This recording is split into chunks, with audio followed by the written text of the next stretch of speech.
Hello à tous, c'est Mélo GP. Je suis aujourd'hui avec Lucie Boutseul au Salon du Deux Roues. Déjà Lucie, félicitations pour ta première saison au championnat du monde féminin où tu termines d'ailleurs 6e au classement général en tant que rookie, ce qui est impressionnant. Rookie de l'année bien évidemment, 2 podiums, un en France, un à Jerez en Espagne, donc où tu finis 3e sur les 2 courses. Et bien évidemment, on est obligé de le souligner, la première française à être sur le podium en France. Comment tu as vécu cette saison avec tout ça ? Bonjour à tous. Déjà, moi, je tiens à souligner qu'on s'est vu l'an dernier au même endroit, à peu près au même moment.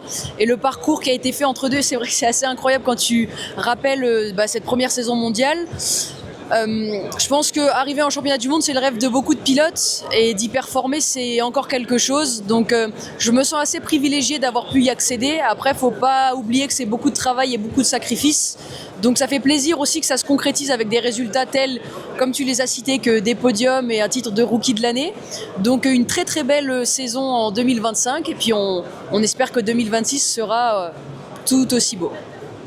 On espère aussi, on le sait, tu as un objectif clair, le titre bien évidemment. Et d'ailleurs en cette saison, tu nous as expliqué donc avant que tu vas découvrir 2 circuits, Portimao et Misano. Comment tu appréhendes la saison avec 2 nouveaux circuits ? En fait, par rapport à la saison dernière, déjà, j'ai ma moto ma R7, je l'ai depuis 2025 maintenant, donc j'ai eu le temps vraiment de m'entraîner avec. Et puis, il y a 4 circuits que je connais déjà, alors que l'an dernier, j'en connaissais aucun, en fait. Donc, il reste que, on va dire, Portimao et Misano à apprendre. Et j'ai des tests de prévus en amont sur ces 2 circuits, donc j'arrive pas sur les circuits sans les connaître du tout. Donc, voilà, j'ai quand même un petit peu d'expérience maintenant. Les autres pilotes en ont tout autant, voire même beaucoup plus. Mais au moins, voilà, je connaîtrai ces 2 circuits avant d'aller faire les courses. Bon, on sait que tu as une adaptation quand même assez rapide, donc on s'inquiète pas trop pour toi, on sait que tu vas gérer. Et justement, on a déjà parlé de la France, mais est-ce que tu peux un peu nous développer tes émotions sur cette course qui était quand même unique pour toi et tu as marqué l'histoire de la moto, que ce soit au féminin ou que ce soit en règle générale ? C'est vrai que c'est assez fou dans le sens où, déjà d'un point de vue plus personnel, mes parents peuvent pas venir sur toutes les courses parce que financièrement c'est pas possible.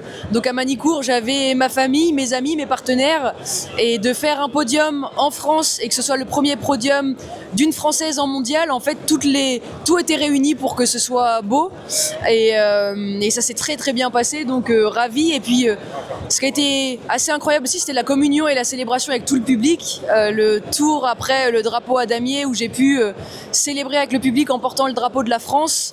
On se rend compte un peu plus de ce qu'on fait, parce que parfois on peut se sentir un peu seul sur la moto. Ça peut paraître un peu égoïste comme sport, mais en fait on se rend compte qu'on fait beaucoup plus de bien qu'on peut le penser, et donc ça fait du bien aussi de le voir et d'avoir pu célébrer avec tout ce public.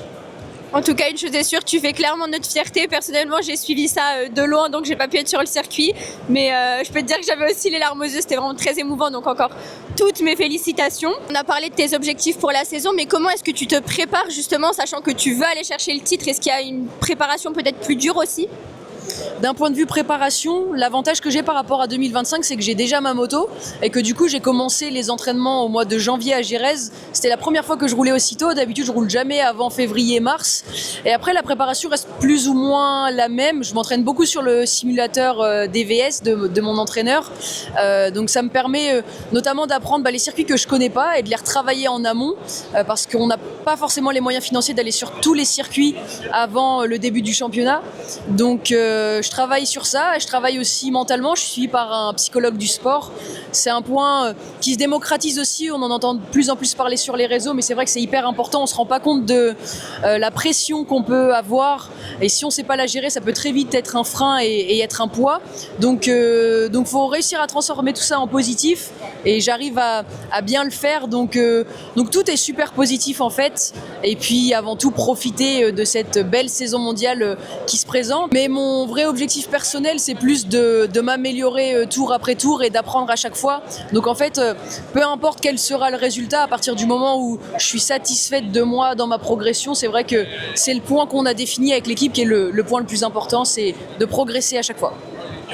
Bon, l'essentiel, effectivement, c'est que tu sois fier de toi. Et comme on dit, le positif attire le positif. Et selon toi, qu'est-ce qu'il faudrait améliorer peut-être pour aider les jeunes, principalement les jeunes filles, à accéder au mondial, à accéder aux compétitions? Mine de rien, la catégorie où tu roules est la seule et l'unique uniquement dédiée aux femmes en mondial.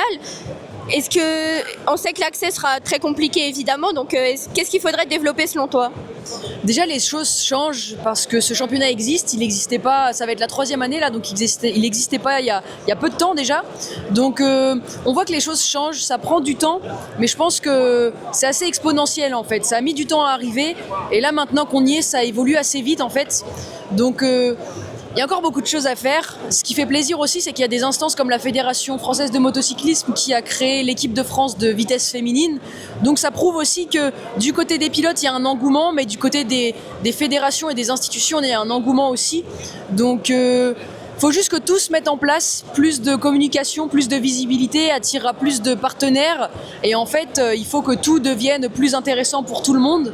Donc le point très positif pour nous, c'est que cette année, on sera diffusé sur Canal+. Donc ça, c'est un superbe avantage en termes de visibilité. Donc il faudra en profiter effectivement et évidemment. Mais faut continuer là-dessus, pas lâcher, pas baisser les bras et puis les choses changent. Finalement, c'est un peu un travail d'équipe entre les pilotes, les teams, la fédération, les sponsors, etc.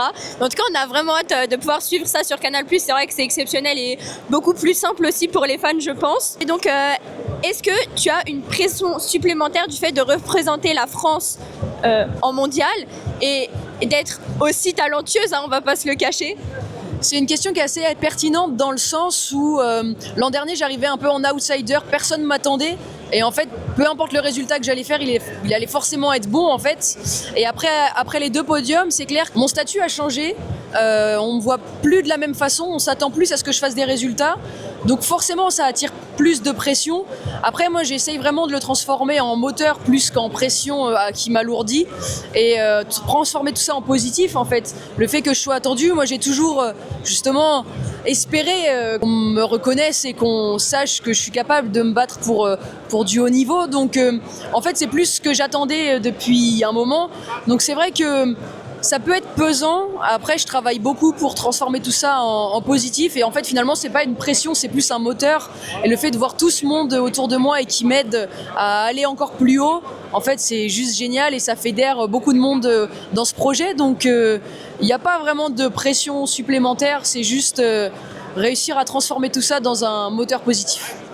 Bah, t'as bien raison, merci beaucoup pour ton temps. En tout cas, sache qu'on est très fiers de toi. C'est un honneur pour moi d'avoir pu t'avoir l'année dernière, de t'avoir encore ici. Et puis, je te donne rendez-vous donc pour l'ouverture de ta catégorie au Portugal. Et puis, on espère voir de belles choses là-bas. Ben oui, il n'y a pas de raison, hein, on va profiter au max. Moi, je connais pas encore Portimao, il paraît que c'est très sympa, donc on va aller découvrir ça. Et puis, merci à toi aussi de mettre en valeur les pilotes. Ça passe aussi par de la mise en valeur comme toi dans la communication, les médias, qui fait que, au final, les gens s'intéressent de plus en plus au sport féminin, donc ça passe par des acteurs et des actrices comme toi. Donc merci à toi aussi. Merci beaucoup. Je peux te faire un câlin? C'est bon, on a réussi.